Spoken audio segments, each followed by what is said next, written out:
Welcome to Simplify. I'm Caitlin Schiller. And I'm Ben Schuman-Stoler. Hello, Ben. Hi. How are you? Good. Yeah? Feeling healthy? I'm feeling good. Great. Okay, so I want to tell you two things, well, you and mostly our listeners, right off the bat before we get into anything. First, I wanted to acknowledge that we've been gone for a little longer than usual this time. And that's because we're working on a lot of really cool stuff. Stuff that some of it's already out in the world, like 2 Minutes with Seth Godin, which you might have seen if you're already a Blinkist subscriber, and other new stuff that I hope we'll be able to share with you soon. So sorry you haven't had your Simplify fix in a long time. And thank you for the emails. It really warmed the cockles of my soul to know that you were waiting for it. The second thing is that this episode is not quite yet the kickoff to a new season. This is something a little bit different. It's an episode to tide you over while we finish producing season 7. Like a tweener. It's a tweener, indeed. I mean, we could call it the bonus episode from season 6 because we didn't do a bonus, but I think tweener is cuter. Let's just call it the tweener. Okay. So you wanted to talk to Liz Fosslien, right? Fosslien? Yes, Fosslien is how you say it. I did. I talked to Liz Fosslien, who is one half of the co-author duo of this great book. It's called No Hard Feelings, Emotions at Work and How They Help Us Succeed. It's by Liz Fosslien and Molly West Duffy. Yeah, so tell me more about the book. All right, so these two co-authors lay out what they call the 7 new rules of emotions at work. They cover things like health, motivation, decision-making, what your intuition is telling you. I actually found the decision-making part of their book super, super interesting and useful. They have this great protocol for how to tell what is a relevant emotion when you're trying to make a decision and what is not. Basically, it was just this incredibly concrete, useful primer about like emotional etiquette at work. Cool. So the interview was a bit ago, but what do you remember from the talk? The thing that I really remembered was a new way to think about feedback. Liz says this really amazing thing, which is giving feedback is a way to create a more equitable workplace. So it's critical. And she also gives this really easy 3-step process for how to give useful feedback, which you'll hear from her and we can talk about later too. Okay, so should we just go right into the interview? Yeah, I think so. Let's do it. And for any new people, we're going to recap the interview a little bit, add some context, but mostly we'll make a quick little book list for more people, more books, more topics if you're interested in this. And it's called The Bookends. Oh, that's what I was We've been out of the say. studio for a little while, so. Yeah, stay tuned after the interview. Let's roll the tape. See you then. Hi, Liz. Thanks so much for joining me today. Hi, I'm so glad to be here. So before we get started, could you please introduce yourself the way that you like to be introduced? Sure. I'm Liz. I would say I'm probably primarily an artist, but I'm also the co-author and illustrator of a book called No Hard Feelings, The Secret Power of Embracing Emotions at Work.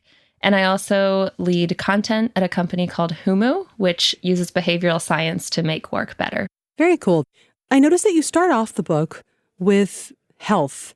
Is that a coincidence? It's not. So my co-author, Molly West Duffy, and I both had similar experiences early in our career.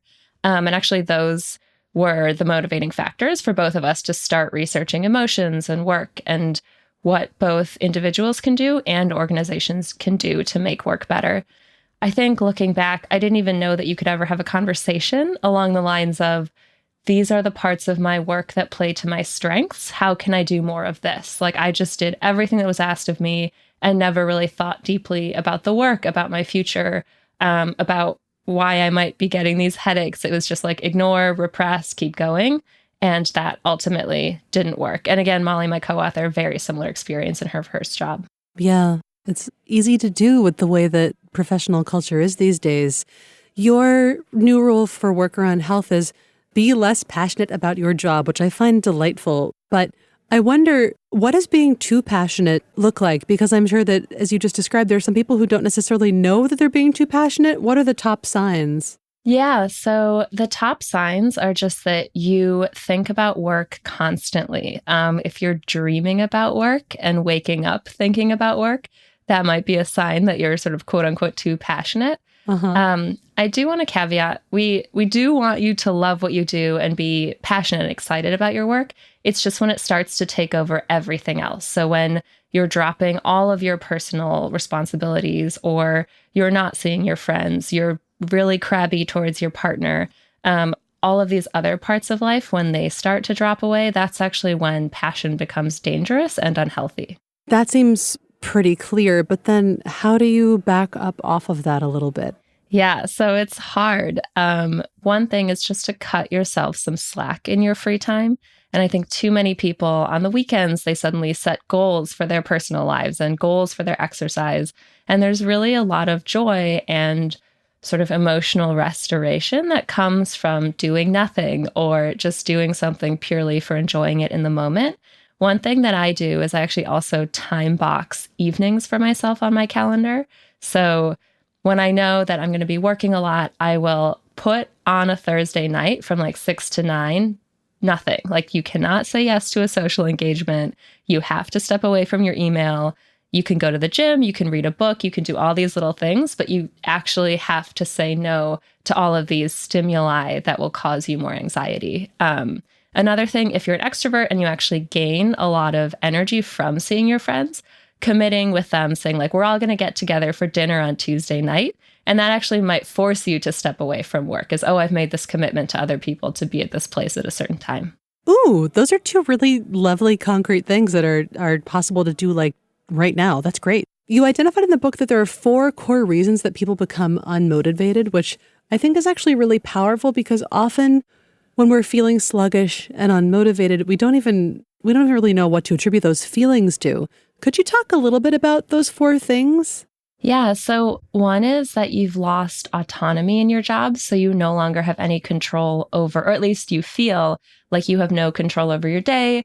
Often if you have a micromanager, autonomy goes out the window because someone's just looking over your shoulder, and that's incredibly demotivational.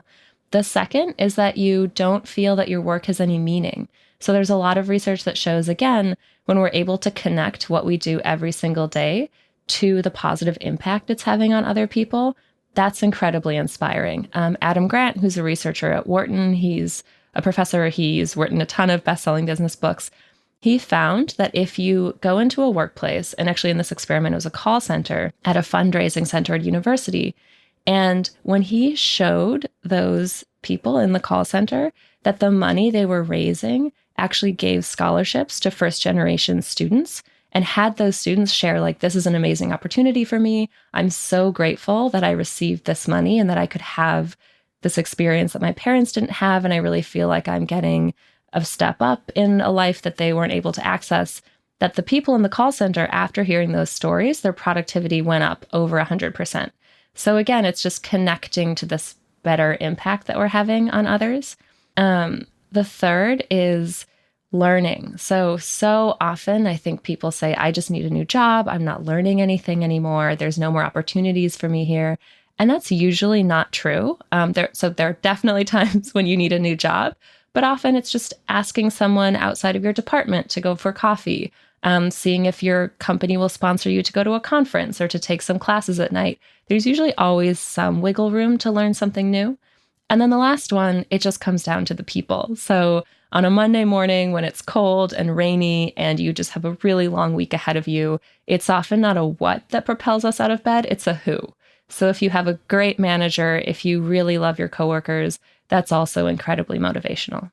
I loved reading about that part of the motivation section. There's so many books about, how to get along in a workplace and what you should do to be an effective professional, et cetera, that never address how important it is to have friendships and feel belonging at work.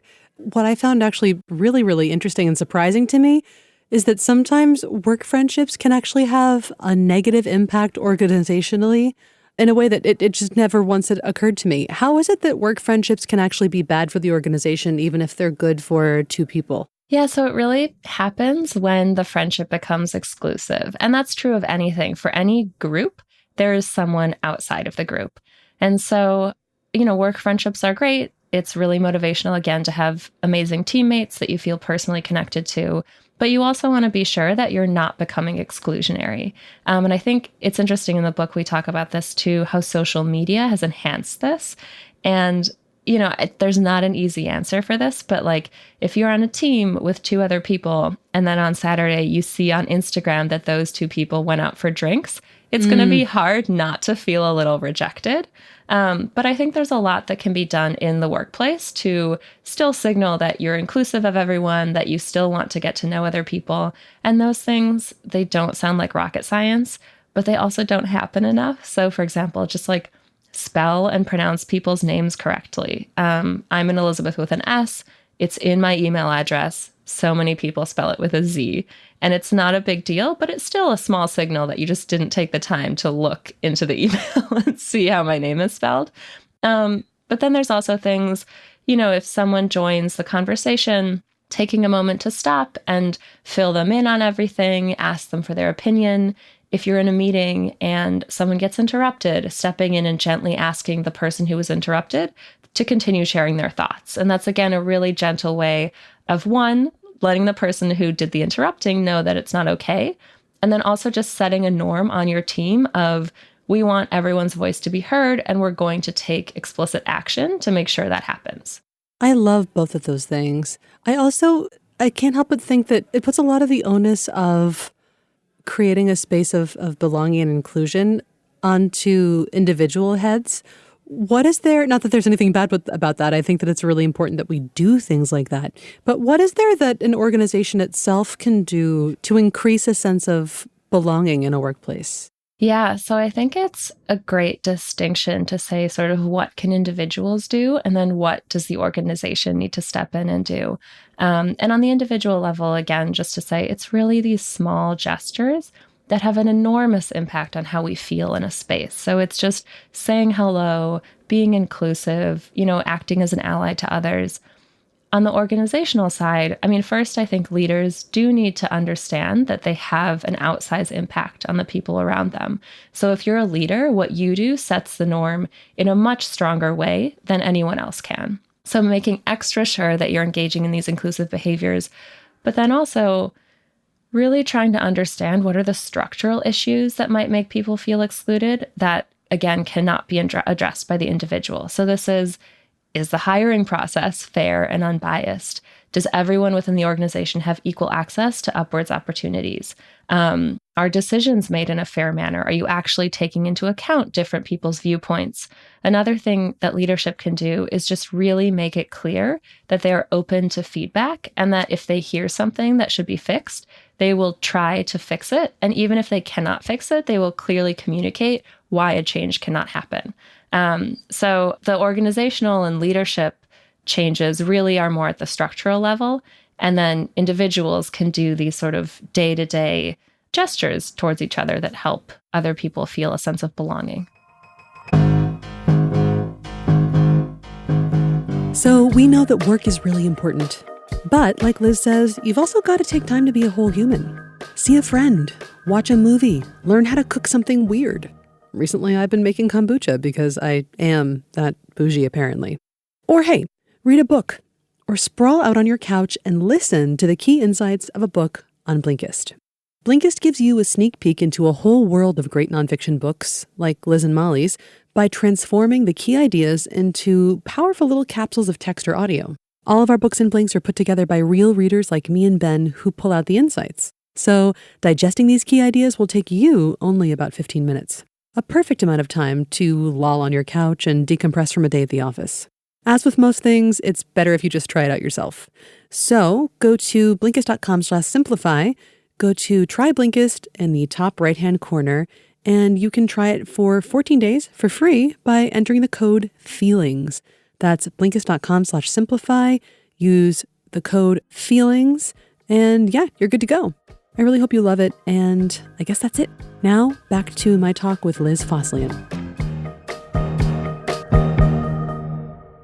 You introduce in the book this tool called a belonging intervention, which I underlined because I'd never seen an explicit tool like that before. Could you talk a little bit about a belonging intervention? What is it? What's an example of it? Why does it matter? When should you employ it? Yeah, so belonging interventions are really small, short interactions or gestures at key moments that have a really big impact in the long run in how much people feel a sense of belonging and ultimately how productive they are at work. So they're most effective during transition periods, and that's because that's when our sense of self-confidence tends to tank. So the easiest example is when you're starting a new job. Even if you were amazing at your old job and euphoric when you received this new job offer, on your first day, you're still getting a sense of who you are within the organization, who are the people you can trust.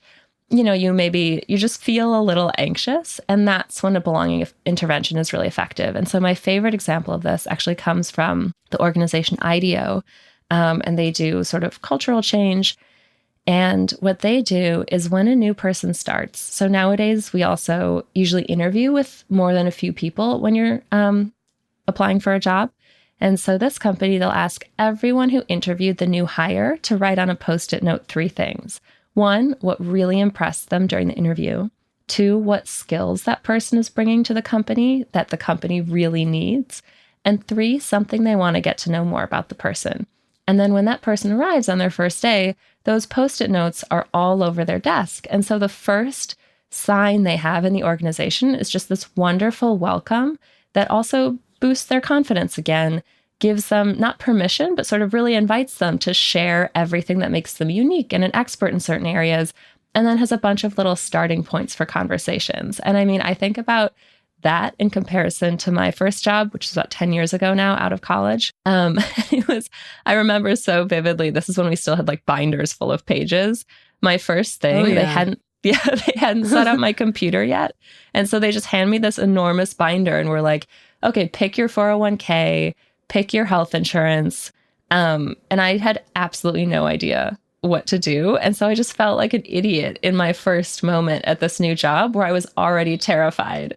So I think, and I think that's a common experience. And so I think there's just so much work that can be done around onboarding to just help people open up about who they are a little bit faster. Yeah. And I also had that experience. I remember at the design firm where I was working, flipping through a book full of health plans and 401ks going, what do I choose? I know.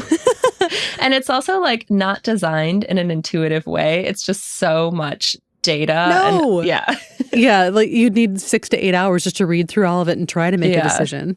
And B, I really love that. I love that intervention that you described, because it sounds like it not only helps people have a sense of belonging, but when you ask them or when you tell them what skills they're bringing to the table, it also gives them that sense of meaning that you were talking about before, that sense of purpose. Yeah, definitely. A crucial element of belonging is creating a space in which people feel comfortable fully being themselves. And the reason that's so important is because if you have a bunch of unique people on the team, you want them to be able to share the perspectives and the things about themselves that make them unique. That's where innovation happens. It's this exchange of different ideas. And so you absolutely want to avoid creating an environment in which people are afraid to show that and just feel like they have to walk the party line. They have to agree with everything the leader says. So there's just emotional, business, every kind of benefit to creating a space in which people are encouraged to just fully share what they think. Yeah. Well, sharing fully what they think and showing up as their full selves and being fully them, which is the thing that we hear a lot in various levels of platitudery, they're two different things. How yourself should you really be in the workplace? Yeah, so I think this is a great question. It's not always as easy as just like, here's my full self. There's still, unfortunately, a ton of organizations too that don't encourage people to be their full selves. So I think there's sort of two paths for discussion. There's one is like, if you are a manager and you have the opportunity to create this amazing space for your people, what do you do? And then the second one is, unfortunately, you don't work in an organization where that might be as valued or even as possible. And so how do you operate within those constraints? Yeah.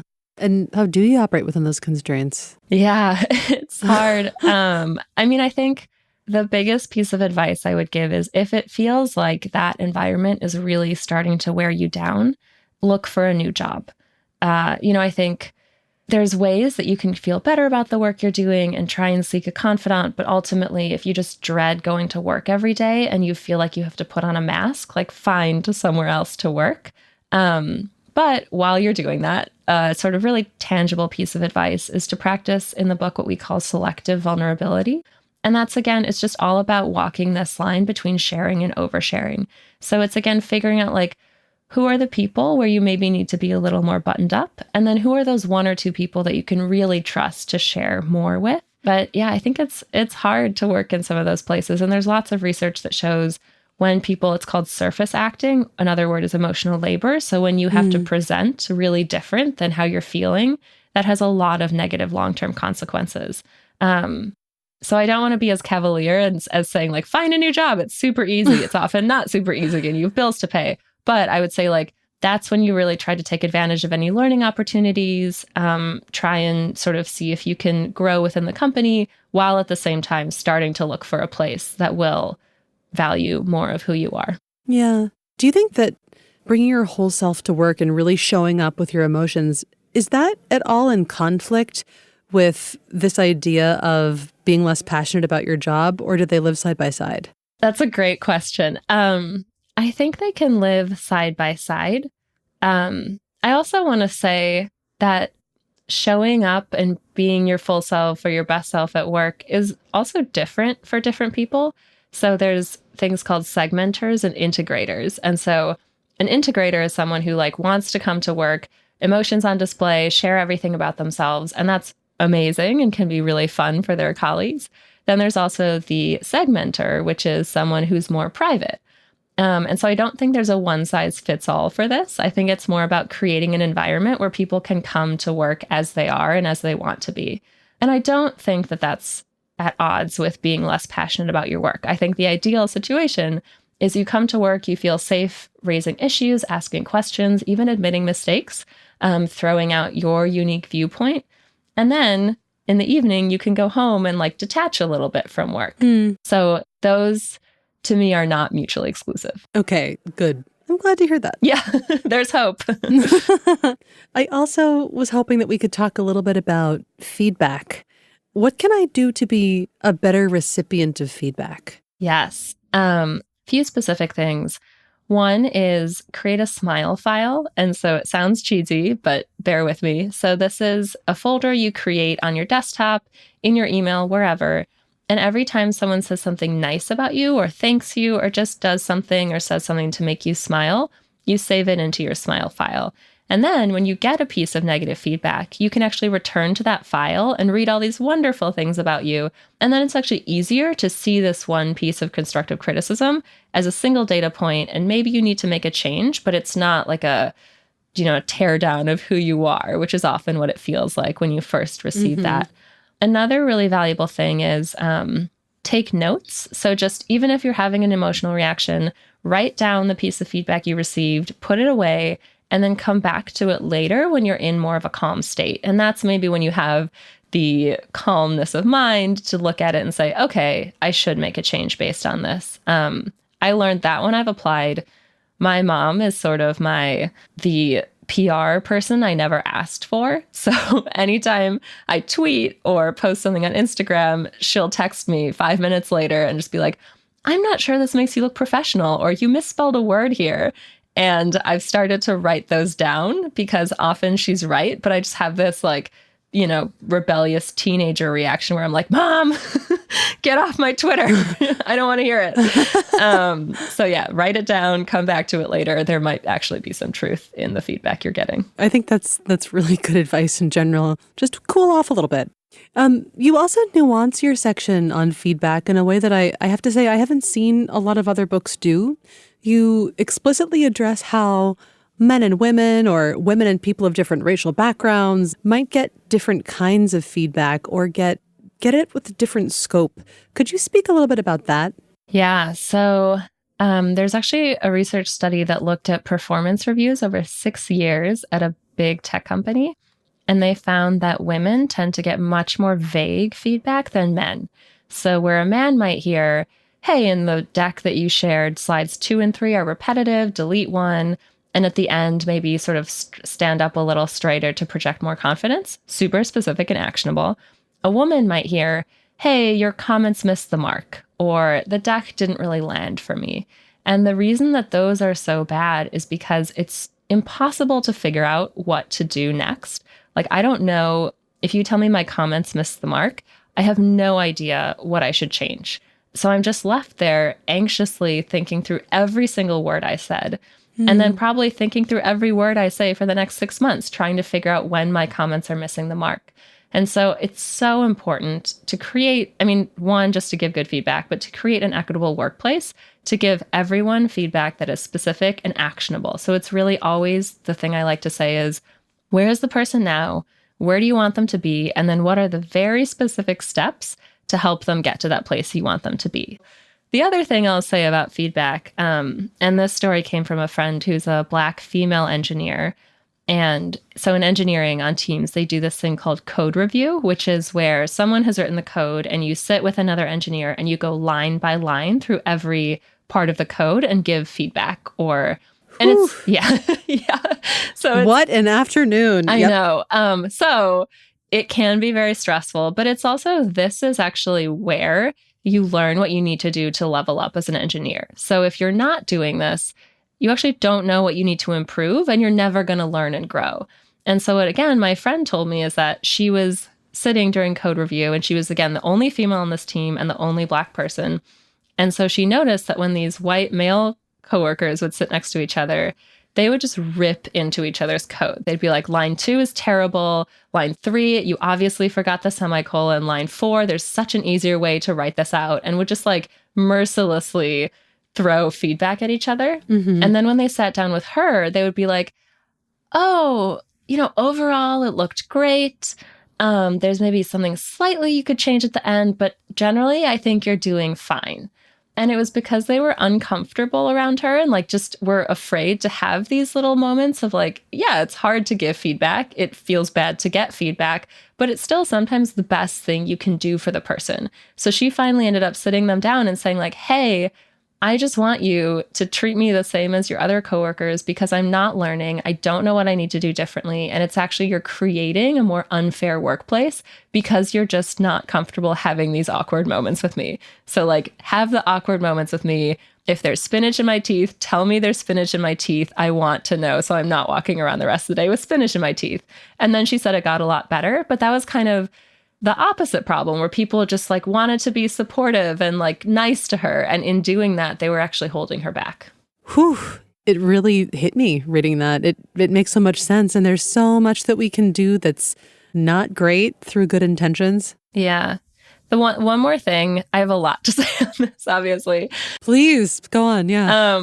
This is sort of back to gender differences in research around feedback in the workplace. Often men are afraid to give feedback because they think that the woman will feel sad and then she'll cry. And I think that's just a deep misunderstanding of why women cry in the workplace. So out of all the women surveyed, most of them said, I don't cry when I'm sad in the workplace, or if I'm crying, it's not a sign that I'm sad. It's a sign that I'm really frustrated.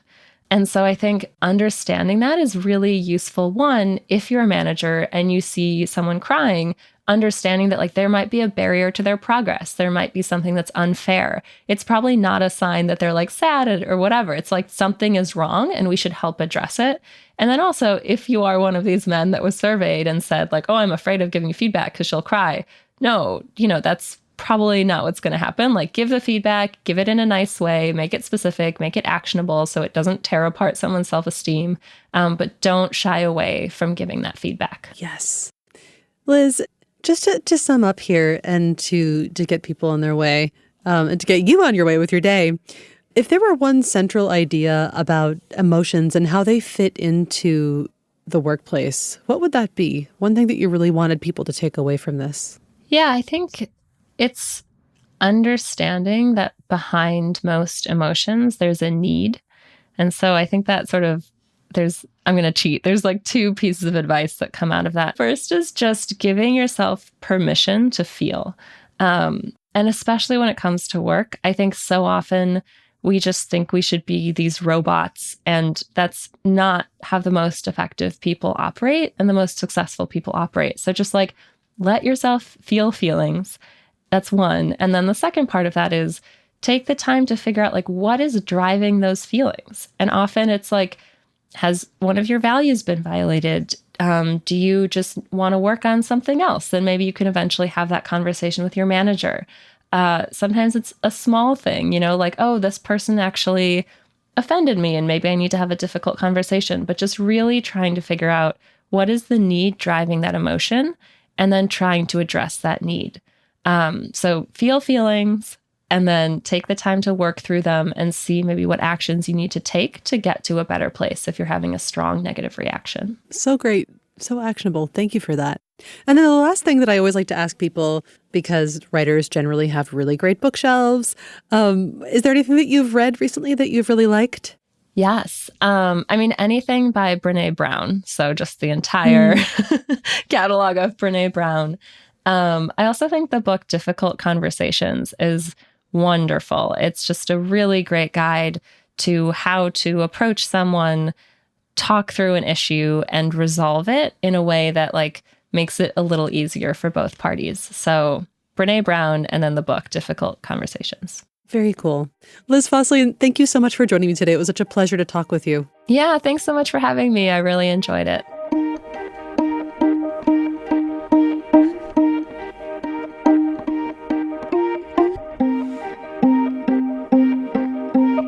Welcome to the bookend, where we end with books.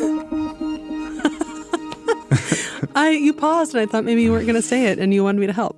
All right. So what do you want to talk about with this interview? There's a lot to break down. What do you want to talk about, Ben? There's a lot that I found really useful. I have a lot I want to share. Do you? Yeah. The interview, I was sort of taking notes while I was listening, and it reminded me of things that I also thought were helpful. I had this feeling of sharing. Yeah. Which is related to one of my book recommendations, but I'll give you one example. She says that being understood in digital communications is really important. Mm. I was reminded of something that Ben Hughes here, the director of content, told us once that I've never forgotten and think is one of the most important tips anyone can give you when it comes to digital communications. Mm. That is that you will always be understood as one step more negative than you mean. Huh. So if you say something is great, you will probably be understood as it was pretty good. And if you think something was good, people are probably going to think it was okay or worse. So if you really want something to convey that something is great, you have to say it's out of this world fantastic. And people will be like, okay, that was great. And you always sort of go one step. And if you're not sure, then write it rather one step too positive, take some time, and then go back and look at it. And I think you'll often find that you end up sending it as it is and not making it less. I'm not talking about smileys and exclamations. I'm just talking about the language you use and the tone that you're trying to convey. That's cool. What about you? There's more to break down. Do you want to talk about that feedback section that you really liked? Yeah, I do. What I really loved about that feedback section, as I said at the top, was that Liz frames feedback as a way to make your workplace more equitable. And I thought that was really kind of mind-blowing. Because it's important to give everyone the same opportunities to grow, to look at their mistakes in a positive way and help them grow. And she gave these 3 steps to giving really useful, humane feedback. And I thought that they were so simple and so obvious. And it's you can help someone really actionably move from the state you see them in to somewhere where they can be their best. And I think that's so cool. Yeah, I was at a workshop where they said that feedback has to come from a place of almost love, even very critical feedback, because it's the only way to really acknowledge that the other person exists or that the other person is doing anything. Yeah. So even if you're giving critical feedback and you don't feel love or something, for that other person, it's somebody is recognizing that I'm doing something. Yeah. And if when you say, where do you want them to be, you can think of that as sort of a manipulative, I want you to be more effective or productive. But actually, I think what Liz was trying to say, and what most people who think seriously about feedback are thinking, is where you want them to be because you care about them. Yeah. And you want them to be maybe more successful or struggle less or overcome an obstruction. And so it is actually a very caring thing to do, to give feedback. And from the perspective of the feedbackee, when you receive feedback in that way that are very specific and helpful, you're actually also getting a validation, an acknowledgement, a recognition that you're striving, you're doing something. Yeah. You exist. That someone saw you. You were seen. As you are. It's true. There's so much interesting stuff. She also says just to avoid hanger is really important. Just don't forget to eat breakfast before an important meeting, or don't skip lunch if you're going to have a really intense emotional feedback session. Yeah, probably better timing for that. Yeah, was there anything else that you picked up on, Ben, that you wanted to call out? Or should we move on to some books? Let's get to books. Yeah, let's do it. So, Ben, you have an extraordinary number of books this week. Would you like to start out? Sure. Let's start with Adam Grant, who Liz names in the interview. Adam Grant wrote this book, Originals, that a lot of people know about, but I like this other book called Give and Take. The core idea in the book is that giving rather than competing is what's behind success and fulfillment. A lot of research shows that if you can create an organization where giving, where sharing, where being generous is a key part of everyday work, you will like have higher profitability, productivity, efficiency, customer satisfaction with lower costs and turnover rates. But the key that he talks about again, how can we teach employees to gain a nuanced understanding of what generosity is and what it is not? That's from the Harvard Business Review post. What is generosity not? Well, it's not timidity, it's not availability necessarily, and it's not empathy. Those are all different things. And he goes really deep into all of it. And I have to rethink my strategies. Where do I read this? Right. So Adam Grant, Give and Take. That's my first book. What's your first book? All right. I brought one with me this time because you had two, and it is called Leisure by Joseph Pieper, or Josef Pieper. He was a philosopher. This book was published like 50 years ago first, I think. And it basically posits that our whole approach to work, what he calls total work, has killed leisure. And I never know if I'm going to say leisure or leisure. It just comes out in one of those ways, and then here we are. Ride with it. And he says that unless we regain this sort of art and appreciation of silence, of insight, of contemplation, of taking time to just not do anything, we will destroy our culture and ourselves. And that's kind of doomsday-y, but we could still do it. It reminds me actually of this other book that recently came out by Jenny Odell. It's called How to Do Nothing. And it's just another elegant defense of like sitting with your brain. Is she the one who says one of the exercises in that book is going through your timeline and writing it out on a piece of paper, like 10 posts in a row on Twitter or Facebook with context, and then kind of stepping back and looking at it and being like, what does this say about my position in the world? If it is, then I haven't gotten to that part yet. Okay. How about another book? A physical book. How about a physical book? It looks like, I'll paint the picture.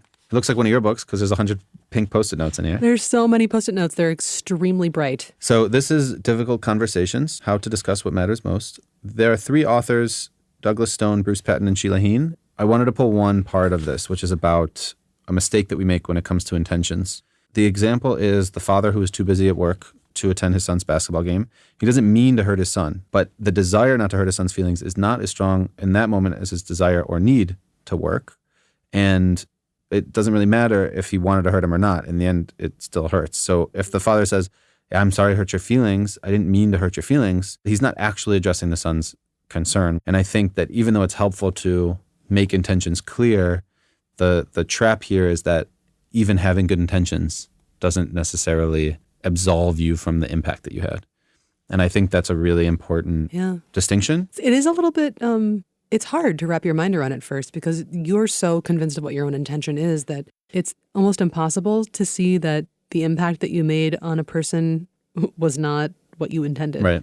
And also at the end of the day, we only know what we know. I think if you can make your intentions clear and if you can share your feelings of how you made me feel, then at least you have a basis to go through a difficult conversation.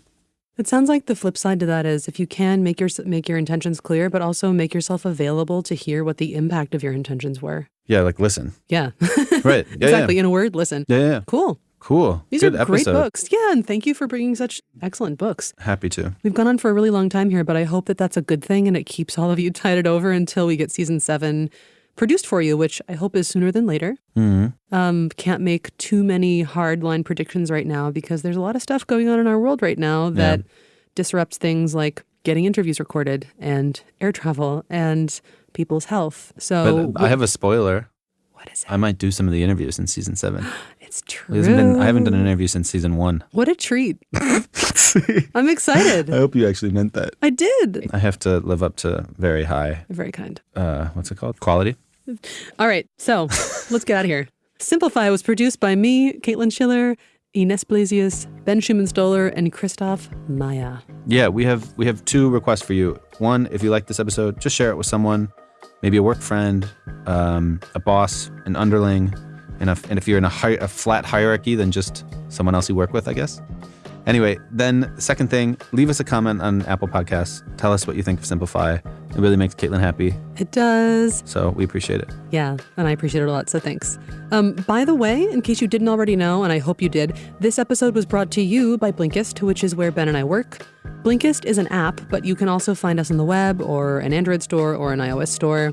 We basically take the key insights from the world's best nonfiction books and distill them into little capsules that you can read or listen to in 15 to 20 minutes per.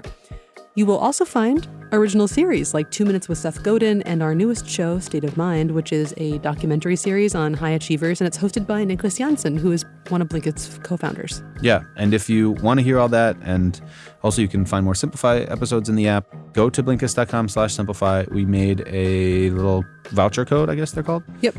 Tap on Try Blinkist. So Blinkist.com/simplify. Tap on Try Blinkist. It's in the upper right-hand corner. Thank you. And use the code FEELINGS, and you'll get 14 free days of Blinkist. Hooray! If you want to tell us what you thought about this interview or recommend a book or just say hi to us, tell us how much you miss us, for example, we are on Twitter.